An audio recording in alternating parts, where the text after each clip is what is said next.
paper be exempted from the provisions of paragraph 2 of Standing Order 10. And it is seconded. Question is that all the business on today's order paper be exempted from the provisions of paragraph 2 of Standing Order 10. Those in favour say aye. Aye. Those against say no. The ayes have it. Statements by ministers none. Public bill second reading. Madam Speaker, Yes. I intervene today in this debate in a threefold capacity. First, as a proud, duly elected representative of the people of constituency number 4, Port-Louis North, Mont-Island. Second, as the Minister of Social Security, Social Integration and National Solidarity. Third, and in parallel, as the main spokesperson of my party, Résistance et Alternative, a partner within the Alliance du Changement. Madam Speaker, what we are debating today in this assembly is no ordinary annual budget. We are witnessing the birth of a new form of democracy emerging rapidly in this digital and communication age. Today, citizens possess instantaneous tools to voice their views, their concerns, and their discontents. They are no longer passive observers. They have become active participants in our democracy and co-makers of public policy. In this new era, the archaic top-down, vertical approaches that underpin classical governance are permanently eroding. The profound events of the past few days have forced every single member of this House to confront a fundamental question. How do we govern? More specifically, how do we decide on policies?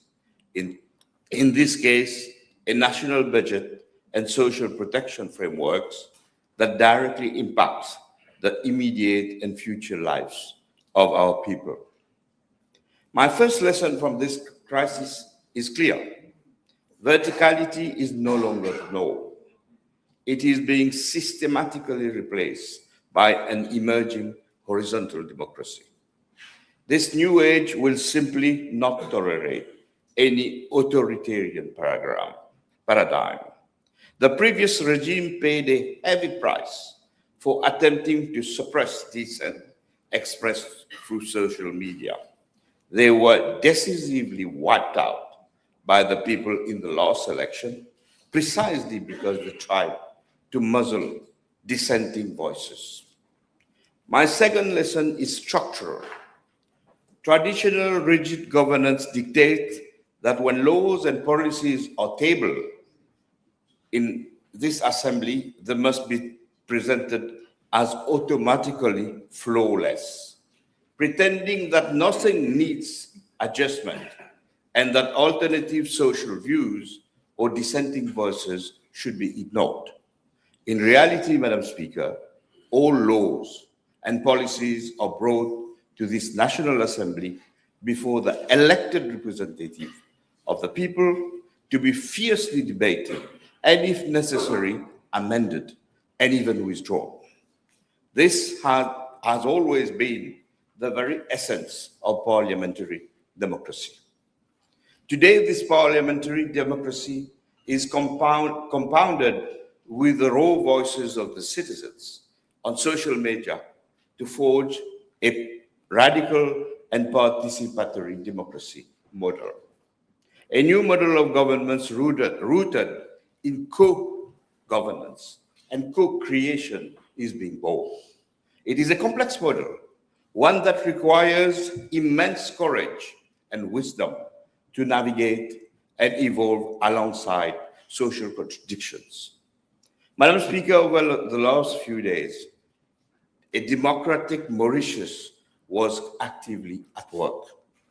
On one side, the people made their voices heard through their own creative expressions, alongside the elected members and ministers of this assembly. On the other side, the Prime Minister, the Minister and Minister of Finance responded with courage and wisdom required to amend the pension reform that had been presented to this House and the nation. Only truly great leaders possesses such courage and wisdom. For this, the Honorable Navin Gulam Prime Minister must be highly commended. Others, placed in similar situation, have turned into dictators by simply and squarely banning dissents. Let us look at the facts. As soon as most of us finished commending the panoply of visionary, social, and caring measures in the budget, to which I will return shortly, and after taking full cognizance of the finer details of the pension reform, we realized its implications. It pointed towards pension cuts within 6 months. Many Mauritians, including ministers and members of this assembly, grasped the gravity of what was on the table. Within hours, the constituent parties of the alliance debated the matter. The Deputy Prime Minister contacted the Prime Minister. On Sunday, the Prime Minister made the decisive call to convene a meeting on the issue on the very next day. On Monday, June 22, after careful weighing of the views expressed by his ministers and MPs, the Prime Minister stood before this assembly to announce that the means testing of the basic retirement pension has been completely frozen. The voices of our citizens were heard. Citizen dissent was respected. This was not only democracy at work, this was wisdom at work. The Prime Minister chose to co-govern and co-create alongside his nations. Reform of this magnitude, I believe, cannot be included within national budgetary process. I will explain. Budgetary processes are fundamentally constrained by strict rules of fiscal secrecy. My priority has drawn the attention of our alliance partners to the systemic flaw, even since the basic retirement pension, BRP, entitlement age was raised to 65 last year. The volatile events unfolding after this budget presentation testify the absolute correctness of resistance and alternative humble proposal. Furthermore, we realize structurally? I am saying this with all my heart. What it means for a minister who is constitutionally appointed and legally entrusted with the responsibility of National Pension Fund, the NPF, to suddenly learn that the NPF will be transformed into a National Pension Provident Fund. Or as the legally entrusted administrator of the Portable Retirement Gratuity Fund, PRGF, and the National Saving Funds, NSF, to simply be informed of their sudden dissolution. Again, I'm not questioning the good faith of any individual.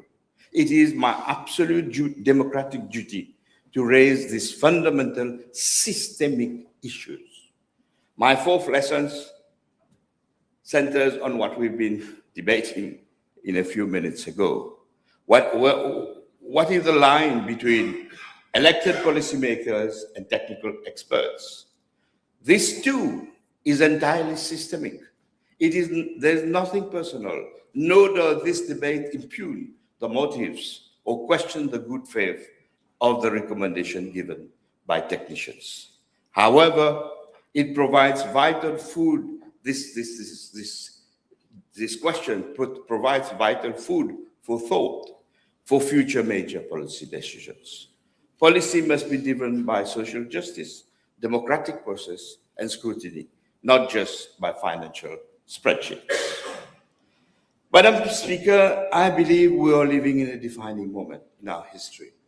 In moments like these, only integrity and wisdom can prevail and transcend the powerful contradictions that surface.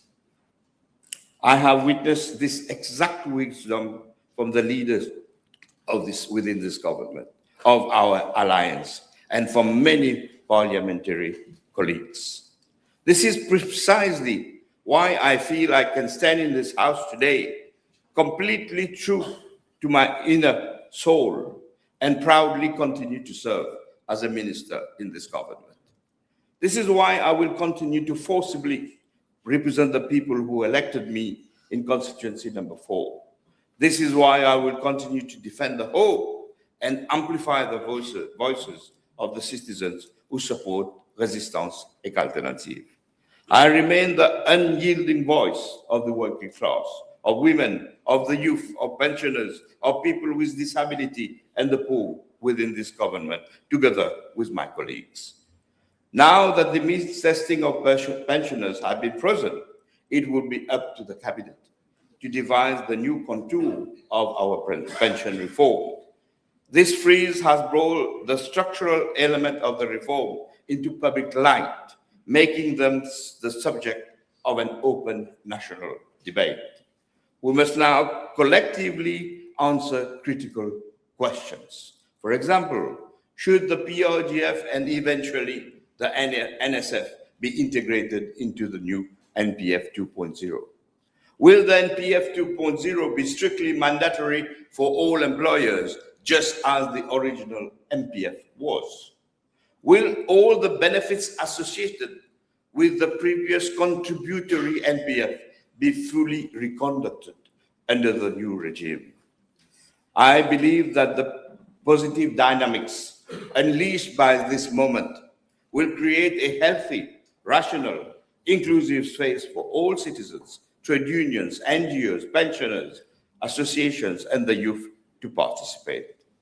This stands in stark contrast to the dark days when the basic retirement pension was weaponized as a mere electoral tool, and the days when the NPF was systematically dismantled in 2020 by the previous regime.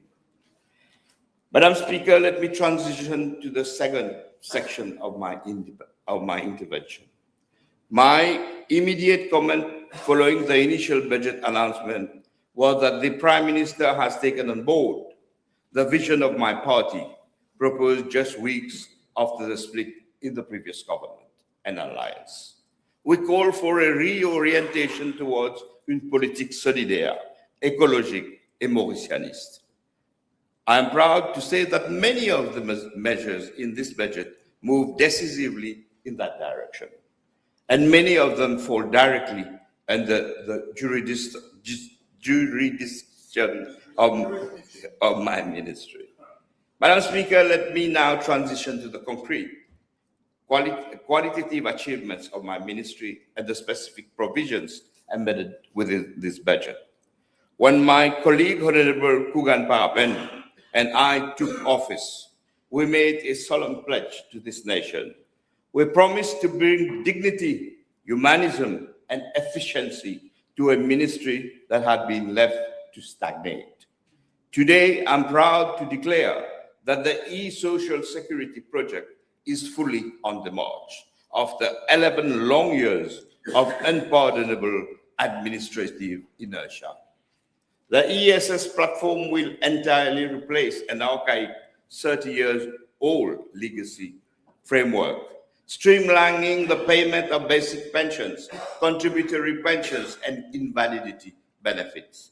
The absolute prerequisite for this digital leap, the bulk scanning project, to implement a web-based document management system, DMS, was launched on May 18, 2026.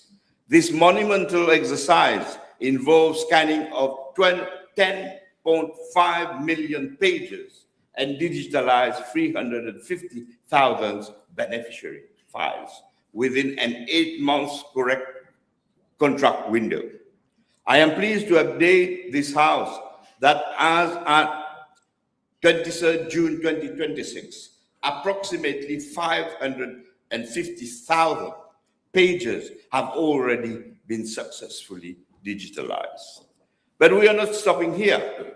By the end of this calendar year, my ministry is actively planning to eliminate physical paper files entirely. We are shifting to a fully digitalized electronic format for the end-to-end processing of application, encompassing creation, capture, organization, storage, and retrieval. The document management system will seamlessly integrate with the e-social security framework. The digital revolution of our social safety net is firmly on the march.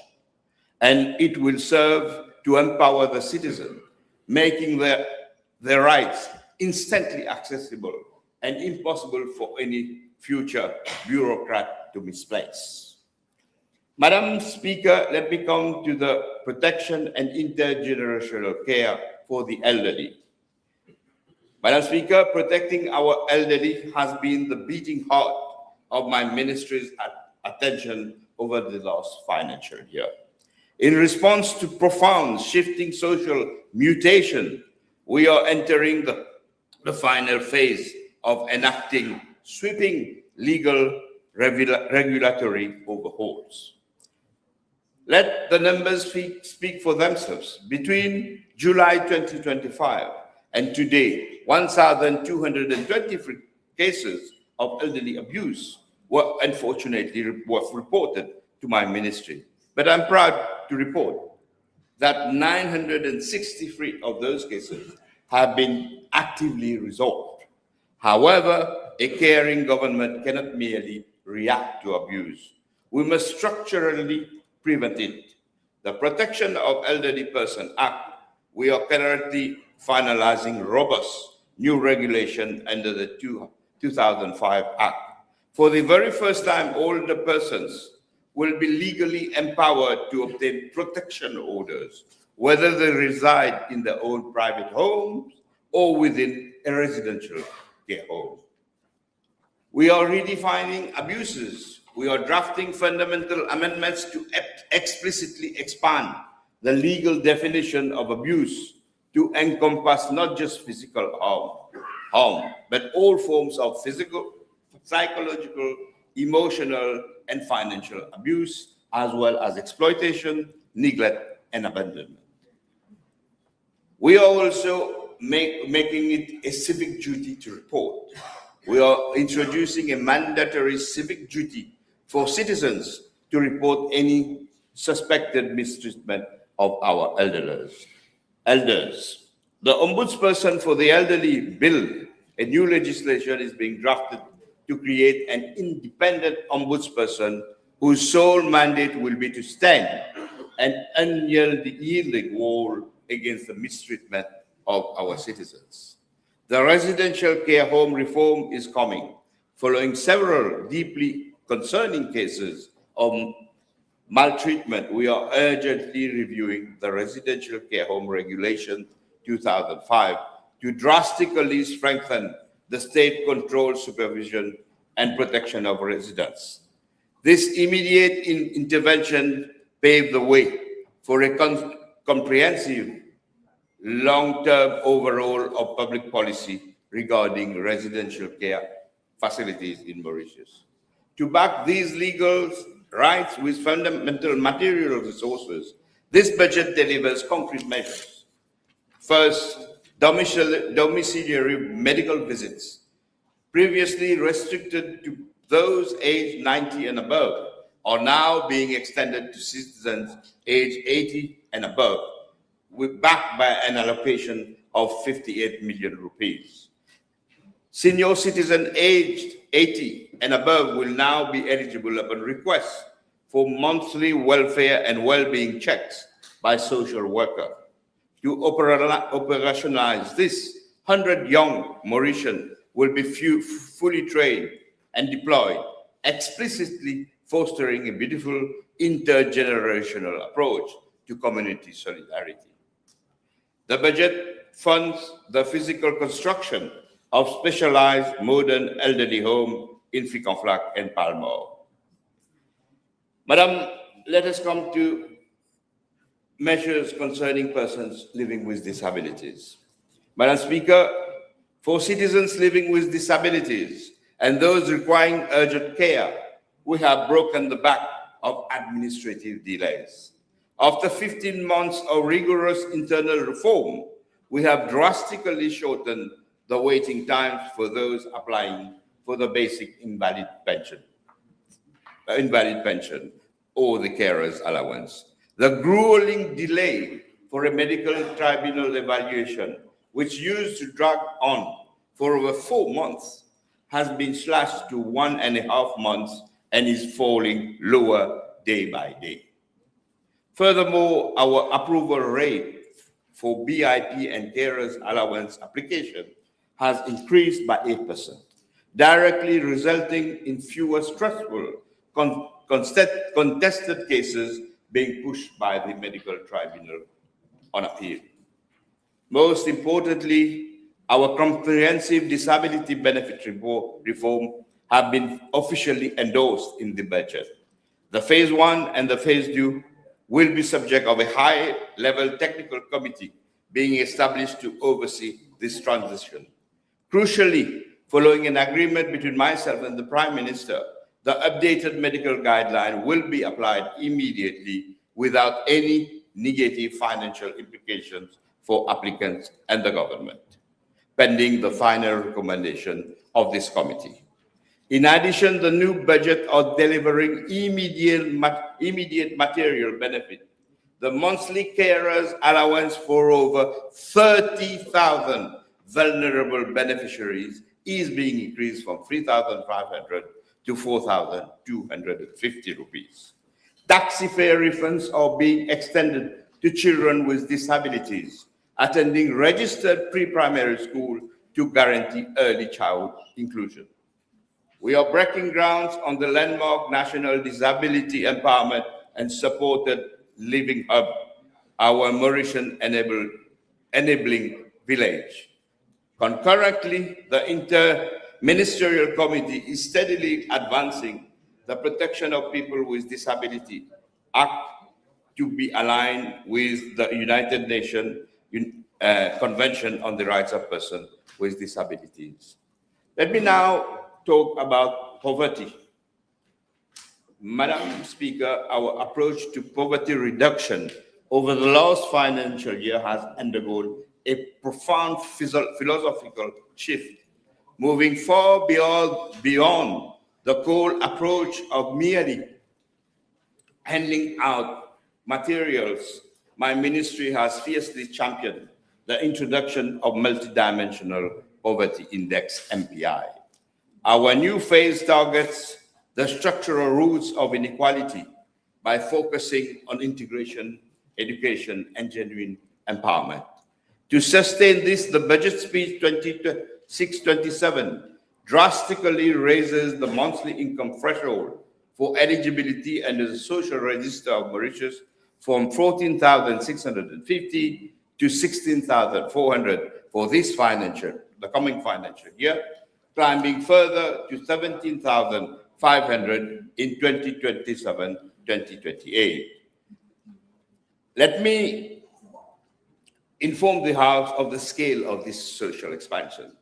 Eligible household under the SRM will jump from 5,196 to 7,470, a massive 43.8% increase in state protection. The number of individuals covered will expand from 12,019 to 27,000 citizens. The monthly subsistence allowance by the state will double, skyrocketing from 25.5 million to 51.1 million. I must add that the National Empowerment Foundation, falling under my aegis, with the newly appointed board last year, have performed a monumental cleanup task. They have successfully finalized and published the comprehensive financial reports that the previous regime was completely neglected for more than 5 to 6 years. They have successfully put our institutional foundation back on track. On the issue of National Social Inclusion Foundation, this budget re-established the structural wrong by restoring the 75% share of corporate social responsibility fund directly to the National Inclusion Foundation under my ministry. Under the previous disastrous 50% CSR regime, the NCIF would have faced an estimated shortfall of 500 million rupees. Had we not fought to reverse this, the negative impact would have been catastrophic for civil society. It would have tripled the annual funding of 163 major NGOs working hand in hand with the public services, starve overall 50 small grassroots NGOs operating in the heart of our working class communities, and severely undermine the operational budget of our 21 charitable residential homes. We have protected the financial livelihood of our solidarity network with this change. The National Solidarity Fund, I must say, has stood as an active shield for our people. Between July 2025 and May 31, 2026, the fund disbursed 71.2 million to provide financial assistance to 3,110 beneficiaries, including 1,856 brave citizens fighting cancer. During this financial year, we had specifically tailored one-off ad hoc schemes for victims of domestic violence and another one for providing immediate relief to the victims of the devastating floods of Rodrigo. The NSF continues to deliver unwavering, targeted aid across its core scheme. Finally, Madam Speaker, 2026 budget introduces a pioneering structural innovation that aligns perfectly with our electoral manifesto and the eco-socialist philosophy of resistance et alternative. The budget is officially instituting a just transition commission under the direct preview of my ministry. As climate change accelerates, it is the poor, the working class, the coastal communities who are hit first and hardest by ecological disaster. My ministry is a central stakeholder in devising policies that protects these climate victims. As the Prime Minister and Minister of Finance so powerfully articulated in the budget speech, the internationally acclaimed Maurice Ilgirab project will be revived as part of our green transition strategy. It is undeniably clear that our country requires, the Prime Minister stated, that our country requires a profound, systemic socio-ecological transition. It is our historical responsibility in this House to create the material conditions conducive to make our green policies effective, ensuring we foster a more harmonious relationship between our economy, our people, and our environment. Madam Speaker, from the digital revolution and our social security system to the radical expansion of poverty alleviation, from the protection of our elders to the systemic integration of climate justice, this is the budget that belongs to the ordinary masses and the working people of Mauritius. I proudly commend this revised framework to this House. Thank you, Madam Speaker. Okay. I will suspend the sitting for 1 hour. 1 hour? 1.5 hours. Okay. 1 hour, ça me paraît logique, compte tenu des difficultés en termes de temps. Merci. Bon appétit.